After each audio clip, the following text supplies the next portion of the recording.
কোরআন অপমানকারী শয়তান অসীম সরকারের বিরুদ্ধে মুখ খুললেন বিধায়ক হুমায়ুন কবির। দেখুন। অসীম সরকার, আপনি যে ধরনের নোংরা কথাবার্তা আমাদের পবিত্র কোরআন শরীফ নিয়ে বলেছেন, আমি একজন মুসলমান হিসেবে আপনার এই বক্তব্য তীব্র বিরোধিতা করছি।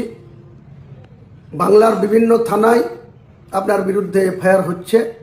আমি রাজ্য প্রশাসনকে বলবো অবিলম্বে রাজ্যের শান্তি শৃঙ্খলা বজায় রাখতে এর বিরুদ্ধে যথাযথ ব্যবস্থা নিন।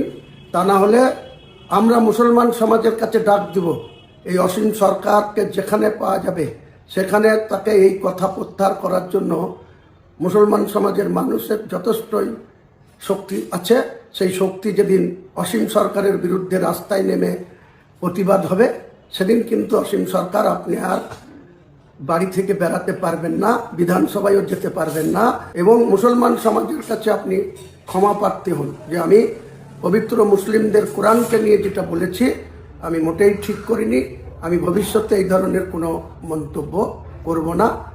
নাহলে অসীম সরকার আপনি কত বড় বিধায়ক আর কত বড় আপনি হিন্দুত্ববাদী নেতা, আপনাকে আগামী দিনে মুসলিম সমাজের মানুষ আপনাকে সমুচিত শিক্ষা দেবে, এটাই জন্য আপনি তৈরি থাকবেন। একে পুরা জাতির কাছে এসে ক্ষমা চাইতে হবে। যদি ক্ষমা না চাই এর সাজা হবে, অবশ্যই এর সাজা হবে।